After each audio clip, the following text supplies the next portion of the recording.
Hey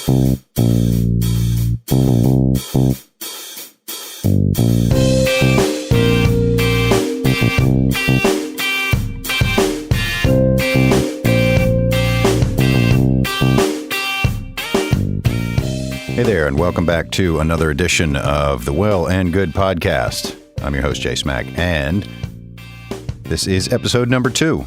Today's guest is Greg Dow from Richmond Acupuncture and Wellness. Greg is super knowledgeable in the ways of herbal medicine, acupuncture. We talk about cupping, which they offer at Richmond Acupuncture and Wellness Centered. Really interesting conversation.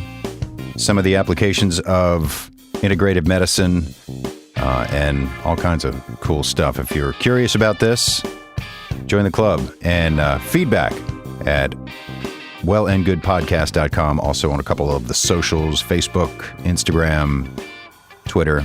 Let's get into the conversation. Here's Greg Dow of Centered Richmond Acupuncture and Wellness on this edition of the Well and Good podcast. Welcome to the Well and Good podcast. This is episode number 2.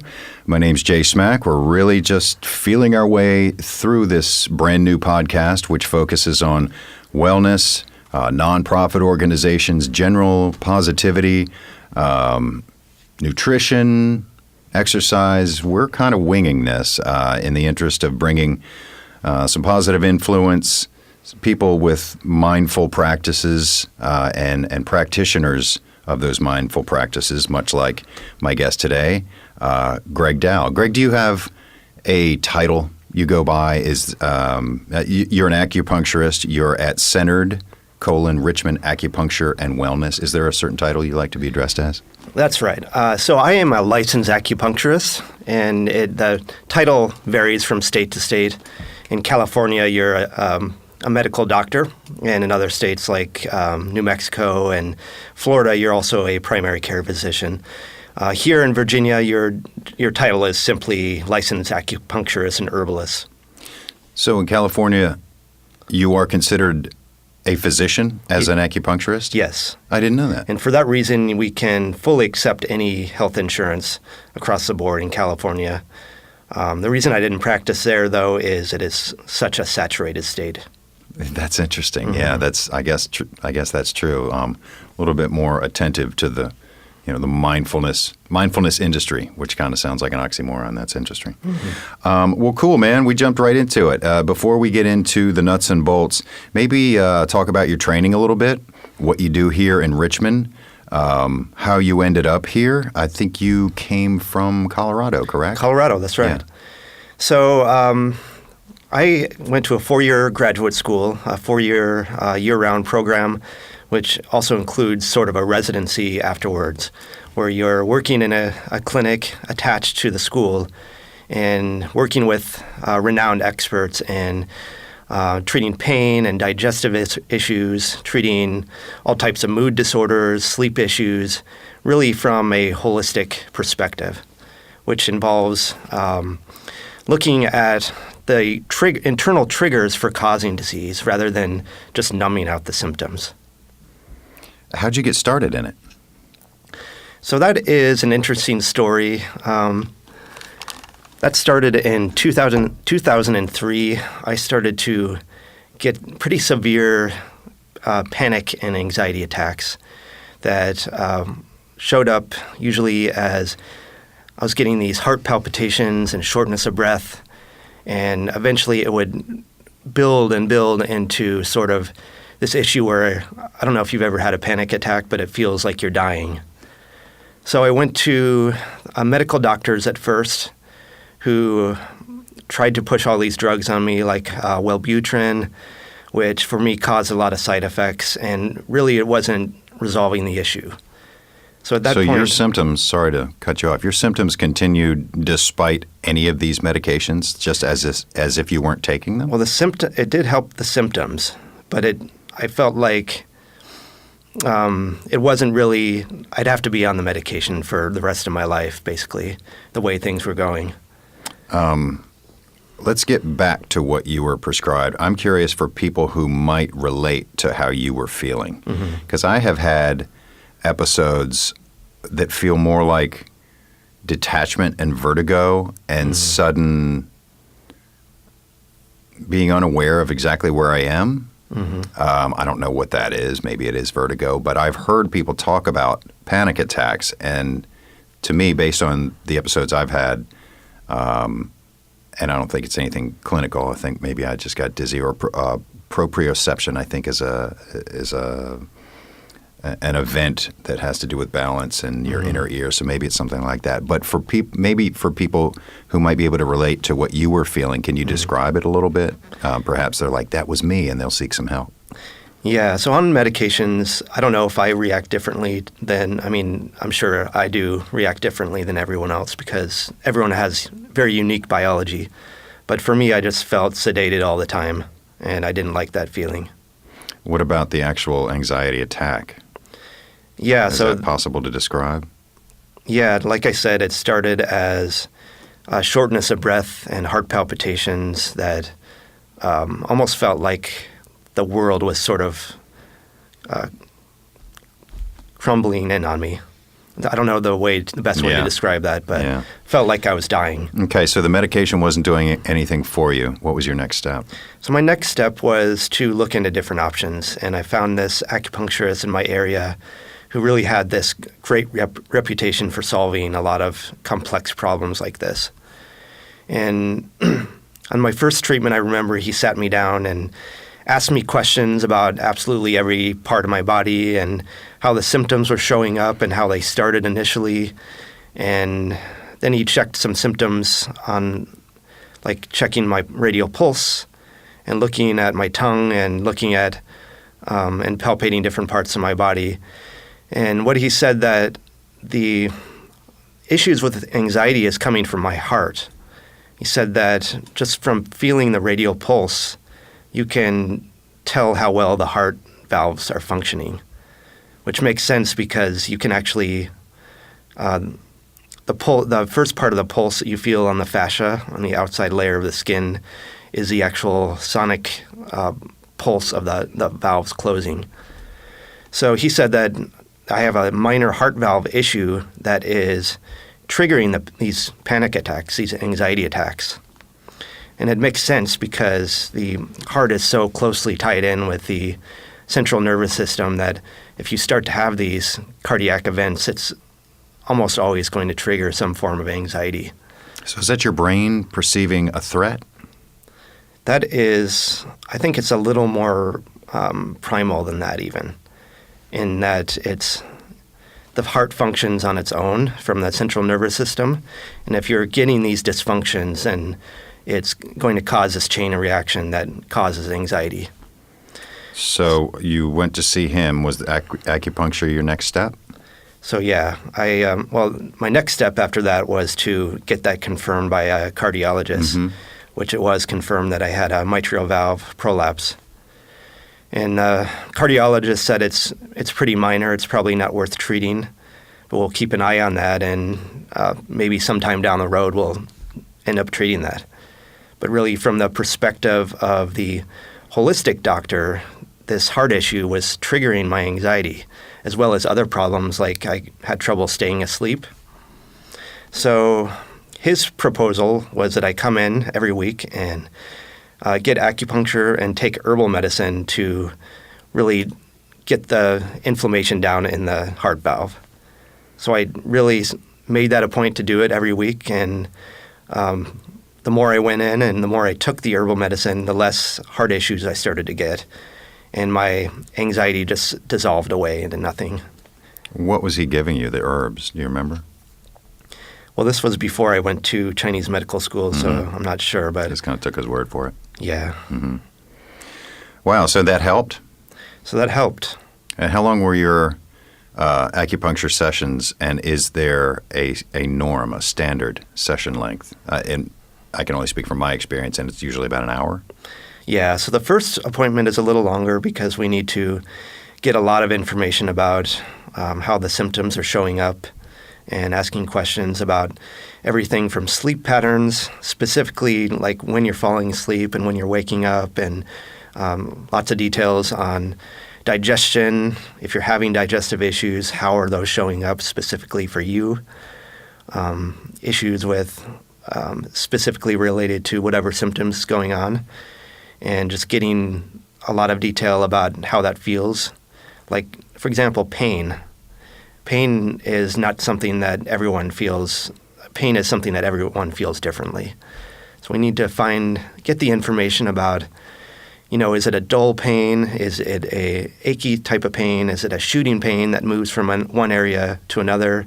Is it a pinpoint stabbing pain that only shows up in one place?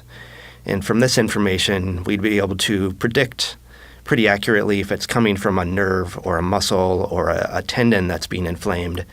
And then from that information, putting together a specialized, customized treatment plan that would quickly resolve that issue.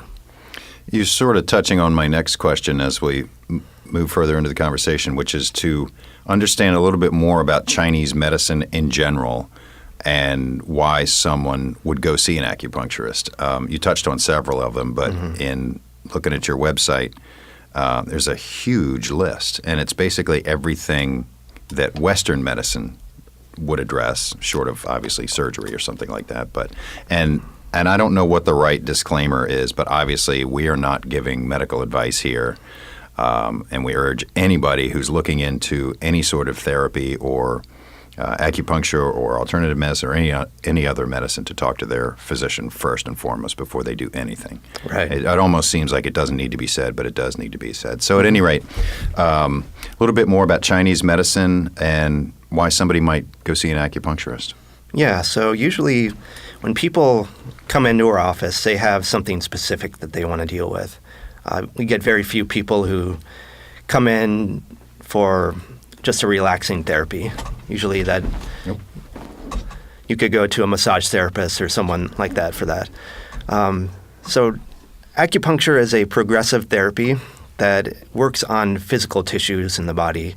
I think that's one point I like to clarify about acupuncture is a lot of people have this misconception that it is some sort of metaphysical energy medicine, and that's based on mistranslations by a French diplomat in 1939 who mistranslated the word qi as energy. So this is a man who had a background in Indian Vedic medicine, which is very much about energy. But Chinese medicine has never mentioned anything about energy. In fact, qi is actually translated as, it depends on the context of the sentence, but usually as vapor or air or the function of some organ in your body. So that makes sense in terms of what we know about modern medicine. So we're learning more about gasotransmitters in the body, which are similar to neurotransmitters, but they're have much more of an immediate effect on the body. So, for example, nitric oxide is a gas in the body that is really critical in regulating inflammation and regulating sleep patterns and helping with various things like blood vessel dilation.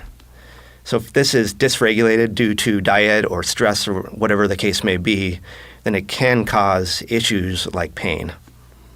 So this is one of many things. I kind of got off my point, but acupuncture is a very physical medicine. It works on getting muscles that are contracted out of contraction, increasing blood circulation, affecting those gasotransmitters and neurotransmitter levels like serotonin and dopamine and progesterone. So we can help with a wide variety of things from digestive issues to women's reproductive issues to all types of pain.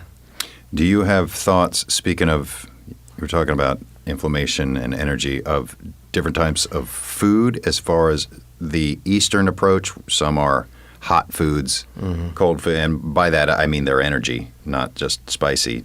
Do you deal with any of that, or do you take that into consideration? Yeah, definitely. I mean, I wouldn't really consider hot or cold an energetic thing either, though. Like, I think of it as almost physics. I mean, just observe someone who is, what is happening in your mouth if you eat something sour. It makes your whole face pucker up. And that's what happens on the cellular level too, with if you have this issue where you have inflammation that can help to kind of get the cells to become like a smaller size, and it helps increase the flow of blood. So someone comes into your office at Centered. You first will go through, I imagine, a pretty lengthy interview with them to find out what might be at the root of their discomfort or whatever they have going on. And acupuncture itself, there's a lot of misconception about why it works, if you believe it works. How much do you consider the placebo effect, the placebic implications of it, versus, for lack of a better description, because I am not the expert, where the needle goes? How do you? And this is probably a very long course, but how do you know where to put the needles? Yeah, so that's another interesting point that I just recently read a book that I think is fascinating called The Biology of Belief that goes into talking about the placebo effect and how it is an important part of every single medicine, even in surgery. There's been cases where there's been this they're comparing groups of actual knee replacement surgeries to placebo surgeries, where they just made an incision in the knee and told the patient that they did the surgery. And the placebo surgeries recovered at the same exact rate as the actual knee replacement. You say recovered, got better, healed? Mm-hmm. So the body heals itself if they believe that something's been done to help them. Exactly. Mm-hmm. And I think that this is a part of absolutely every medicine, that the body heals itself. And what we're doing with acupuncture, sure, it does involve some placebo, but it also plays a very physical part in increasing blood circulation. And if there's muscles that are in contraction, getting those muscles to relax and relieving the compressive force on joints that are triggering that pain. In the herbs itself, we know exactly how it works to resolve different internal problems. So that's the other point I just wanted to make is we are really big on herbal medicine in our clinic. We have a full pharmacy where we customize different formulas. And Chinese herbal medicine to date is the most sophisticated and researched natural medicine in the world. So we know all the active compounds that are present in the formulas and how they work to resolve different internal problems. Is there special training to become like an Eastern or natural pharmacist, as it were? Special certification, like you mentioned compounding. Yeah. So when I was looking to go to graduate school for this, I did just want to go just for the herbalism because I'm really interested in plant medicine. But it turns out the way we're credentialed in the U.S., you do have to go through acupuncture and herbal training at the same time to sit for the board exams to become a licensed medical acupuncturist. So I did end up doing both. If you go to China, however, they do really specialize in just Chinese herbal pharmacy or just medical massage, which they call Tuina, or just acupuncturists. So it's a little more specialized. So, for example, they have specialists in just gastrointestinal problems with herbal medicine. It's really fascinating how advanced their herbal medicine is in China. They're actually integrating the herbal formulas in IV forms alongside pharmaceutical modern medications. And what they're seeing is it speeds up the healing process, and it decreases some of the side effects of the medications.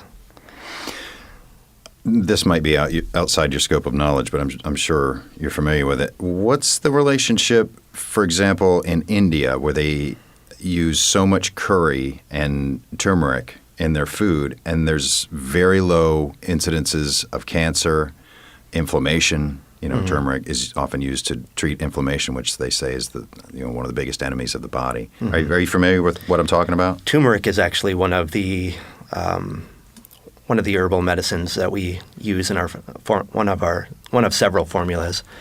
And so in Chinese medicine, all of the effects of medicine are counteracted by other herbs. So for example, they'll put together formulas where the herbs become synergistic, so they help each other do their job more effectively.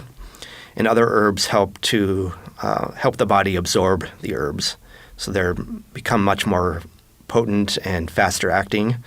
And other herbs that are counteracting the side effects of herbs. Turmeric is a little more warm in nature, and if you use it too much, if you have a lot of inflammation, it can cause some side effects. Oh, what are those? So maybe like sweating at night, and it'll start to result in inflammation that wakes you up and shows up as insomnia. That seems counterintuitive to me, that it's warm in nature and yet it combats inflammation. Mm-hmm. Yeah, so I have trouble kind of explaining some of the nuances in Chinese medicine in Western terms, but just know that the herbal medicines are really balanced, and the reason that there's so many herbs in one formula is to sort of balance it out and make it so there's no side effects, and it makes it really safe and effective. So we've, acupuncture is the cool kid, but you guys do other practices which are sort of along similar lines as far as their effect. For instance, cupping and moxibustion, which I was not familiar with. Maybe talk about some of those, how they work, what you treat with them, etc. Sure. So there's definitely different tools that you use, and based on what's going on with the individual. So I'll just explain those one at a time. Cupping involves use of a little cup, and the way we do that in our clinic is there's a little a pump, and it pumps the tissue up into this glass cup, and it's sort of like a deep tissue massage in reverse. It's lifting the tissue up and allowing the blood to circulate at a deeper level. At the same time, it breaks up the areas where you're getting knots and helping to get muscles to relax. Mm-hmm. So it's more of a muscle surface issue type relief tool that we use. To your knowledge, is that used in professional sports for recovery or therapy, et cetera? Absolutely. So usually the reason that I use cupping is for shoulder pain and back pain. That's absolutely the most effective use of that.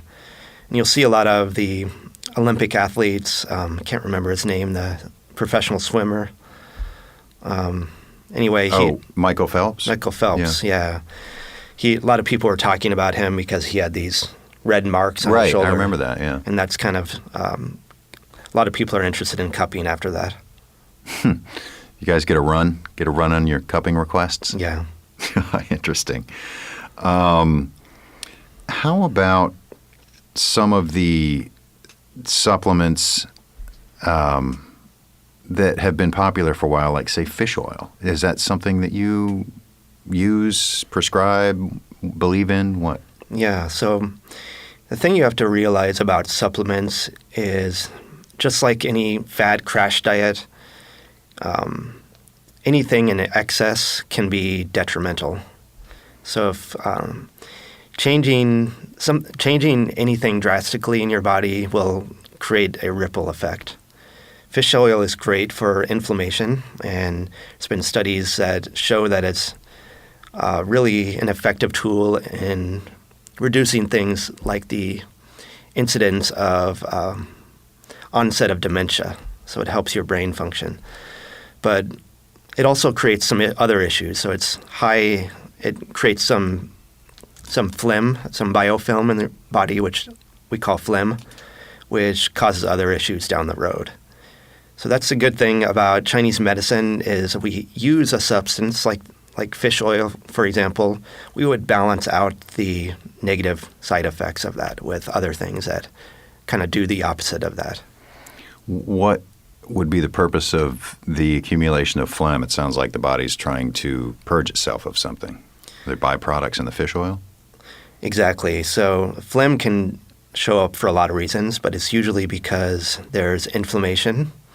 And if there's generalized inflammation in different parts of your body, like, for example, you have an allergy, your body wants to protect itself by isolating pathogens. So that's why people that have allergies start to get a lot of sinus congestion and mucus in their sinuses. But in a lot of cases I see with allergies is the initial reason for the allergies is not so much an environmental pollutant or toxin or like fungus or hay fever. It's actually caused by digestive inflammation. So you can have this initial thing that's inflaming the immune system, and you're just becoming a lot more reactive to things in your environment. And the body responds by creating this biofilm, this mucus in the sinuses. So it's not necessarily a matter of troublemakers in the bar. And the body's like, all right, you guys out of here. Yeah. You're causing trouble. Get it. Okay, into some more serious stuff. Addiction treatment. What do you think about that? About using, I hate to use the term alternative or Eastern. Is there a term that you prefer for these? And are there taboo terms before we head into that? Yeah, so I actually call Chinese medicine integrative medicine rather than alternative medicine. Integrative, okay. Or complementary medicine is something else that I like. But the reason I don't like alternative medicine is a lot of people have this misconception that we're trying to get people to stop going to Western doctors, and that's just not the case. One point I like to make is I love reading medical journals on this medicine and getting the most up-to-date studies on how the herbal medicine works and going to conferences and learning from doctors that have been around for decades and really know a lot about what they do. And the studies that I find most intriguing are those that show that combining the herbal medicine with pharmaceutical drugs makes the medications more effective. I'm sorry. That made me think of a question. What about interactions?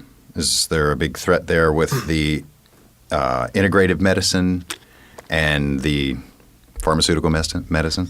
There are some interactions, and that's why it's important to go to someone who has at least 4 years of training in herbal pharmacology, which I do, and really are board certified and know what they're doing.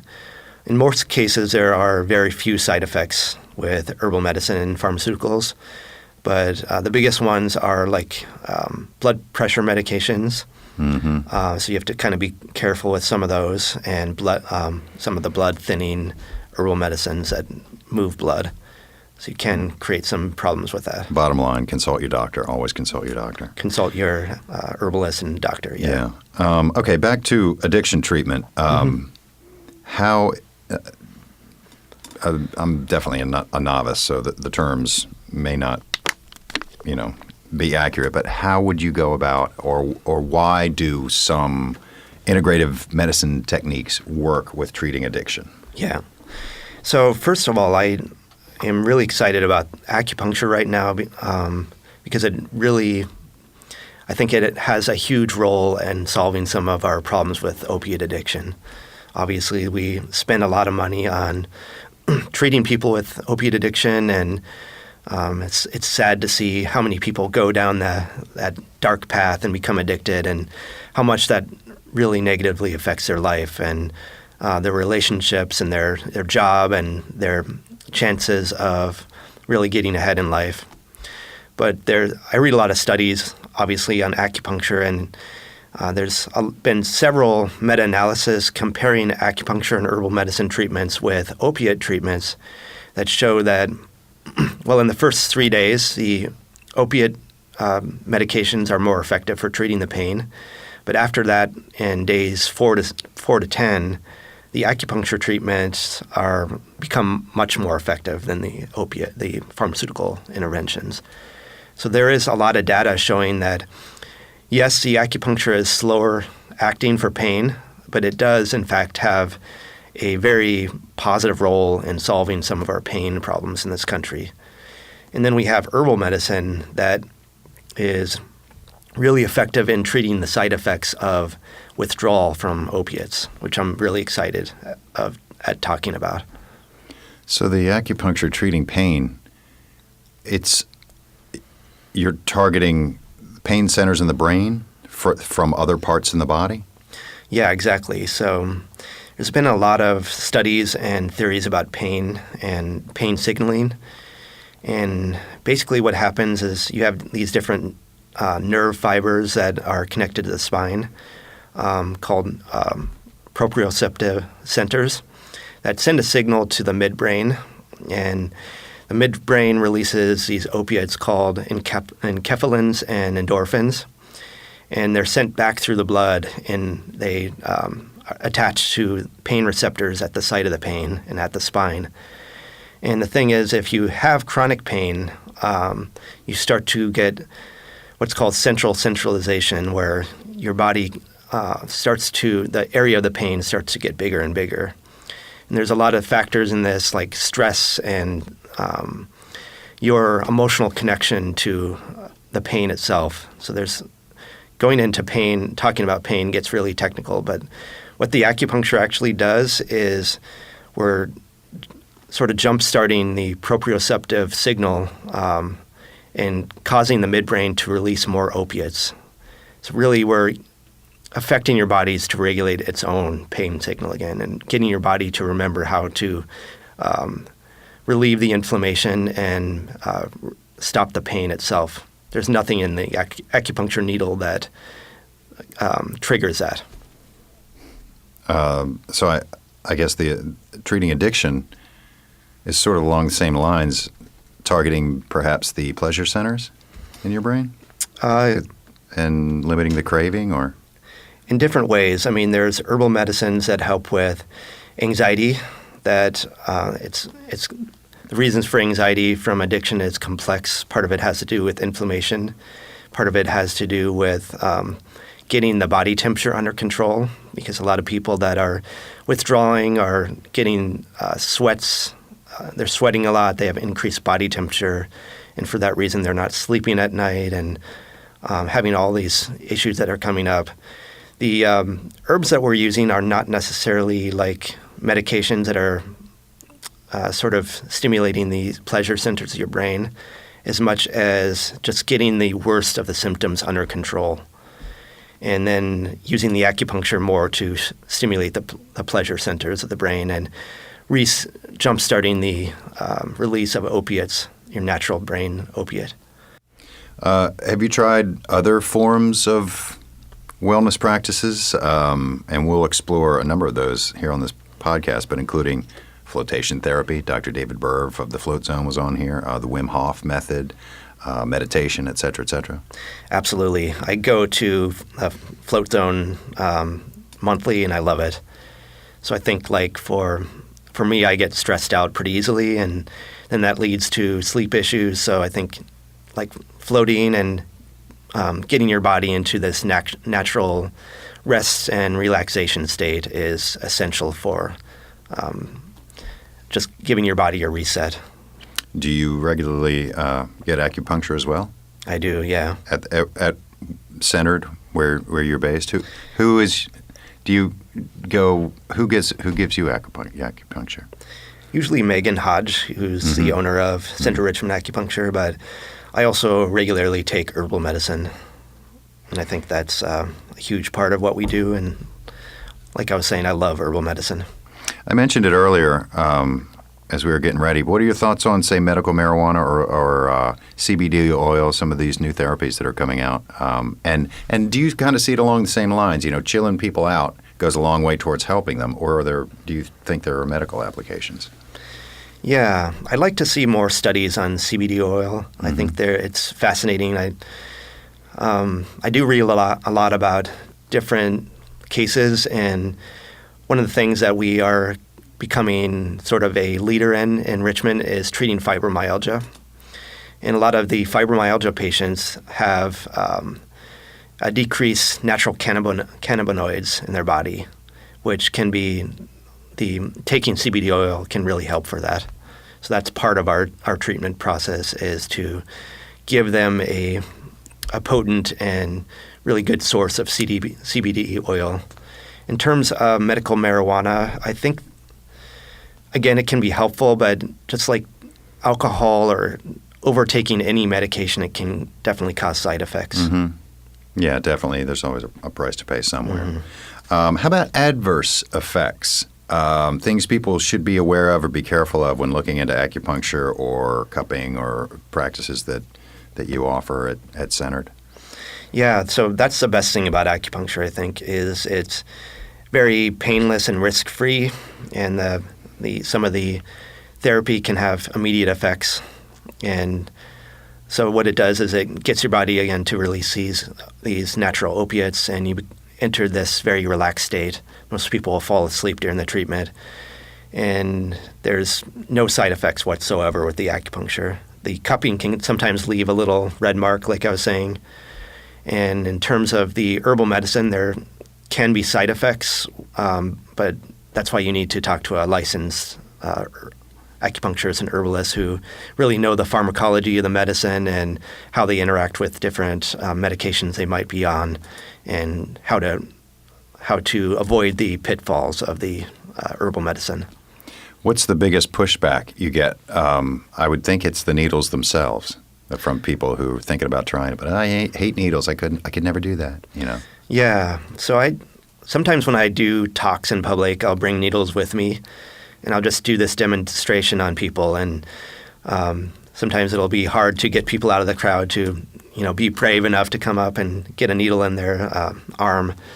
But in almost every single case, the person doesn't even feel the needle going in. Mm-hmm. I've actually done entire treatments on people where I put all the needles in, and then they ask, when are you going to start doing the treatment? So the usual response to the acupuncture is maybe just a tiny little pinch or a little tap on the outside of the skin, followed by maybe a little warmth locally on the skin, and maybe a little tiny buzz that it almost feels like your skin is buzzing. Do you guys stay pretty busy? We stay very busy, yeah. That's a good sign. Mm-hmm. What else do you want to cover? What do you want to hit? Let me open it up. How about you, Justin? Justin, our engineer. You got any questions? Not to put you on the spot, but I don't want to miss anything. I wanted to see if what your take was on probiotics. Take on probiotics. Good question. Yeah, I love talking about that, actually. So probiotics is kind of a buzzword right now, and I think it definitely has its place in correcting some digestive issues, and there's been a lot of studies on the distribution of healthy bacteria in the body that shows that it is really important part of regulating a lot of functions in your body. Like, for example, it will help good bacteria will help to fight infections. It will help to... I don't want to derail your answer, but before you get into what it's doing, what is good bacteria for people who may not be familiar with it? What the hell does that mean? Some good bacteria. I thought all bacteria was bad. Yeah, no, there's healthy bacteria, and then there's bad bacteria that causes infections. And the good bacterias which help in the body are called gut microbiota.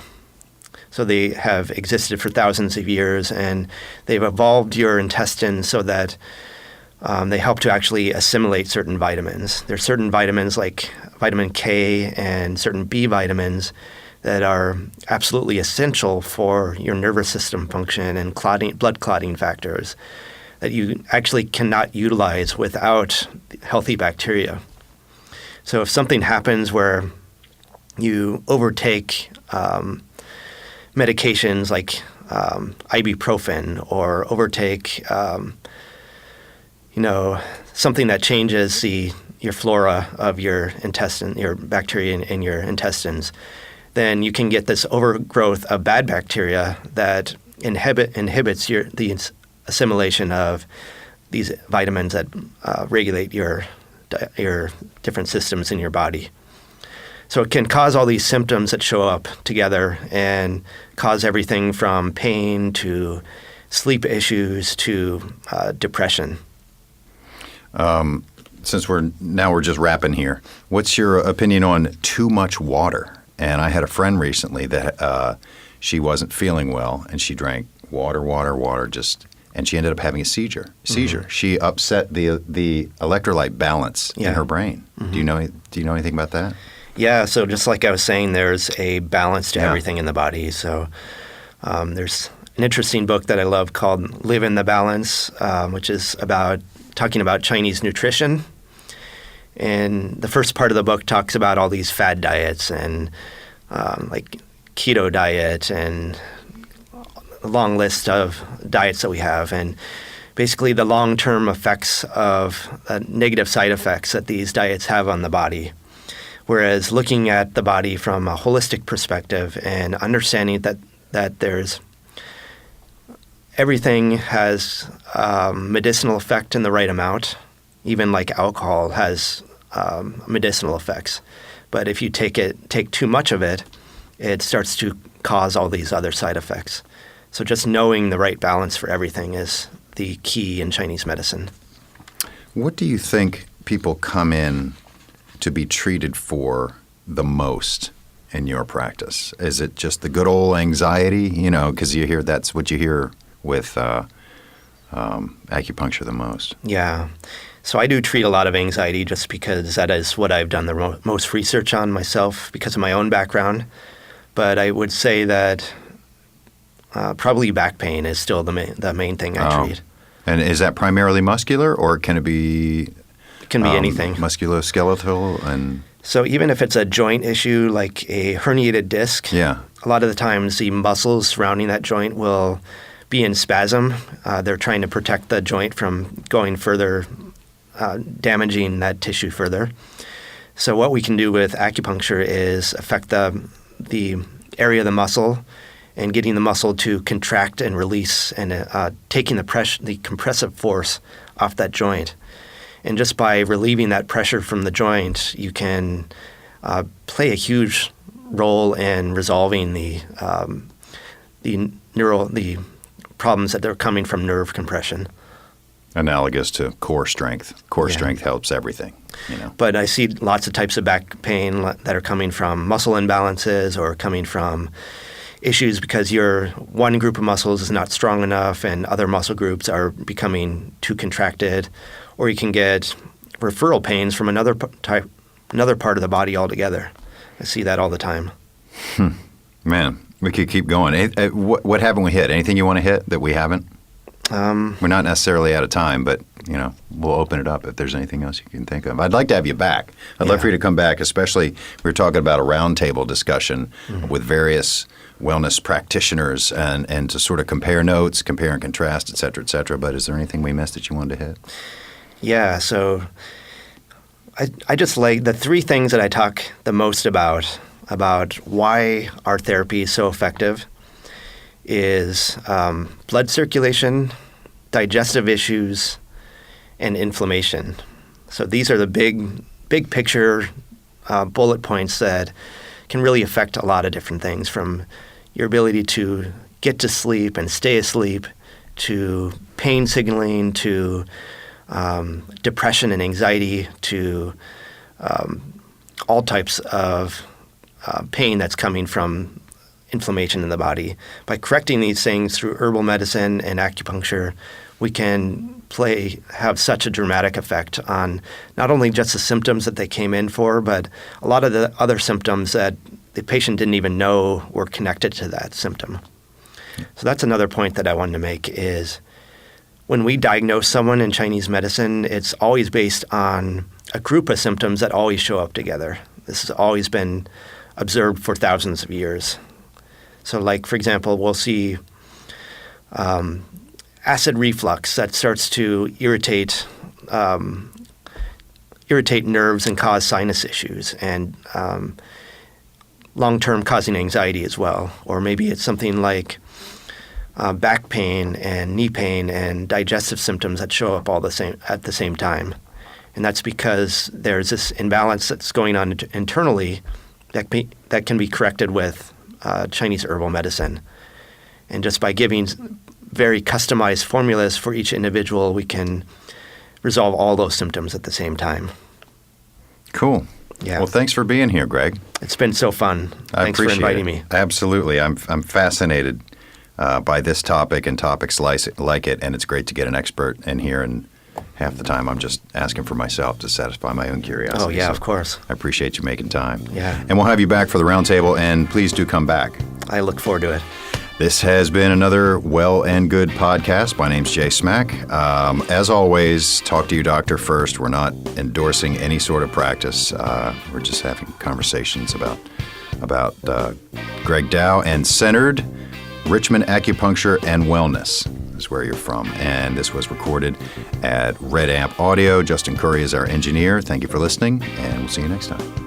Thanks again to my guest, Greg Dow of Centered Richmond Acupuncture and Wellness. And thanks for joining us here on another edition of the Well and Good Podcast. Find us online at wellandgoodpodcast.com. For the show notes, please go and subscribe, listen, and hit us up here at wellgoodpodcast@gmail.com. Till next time, be well.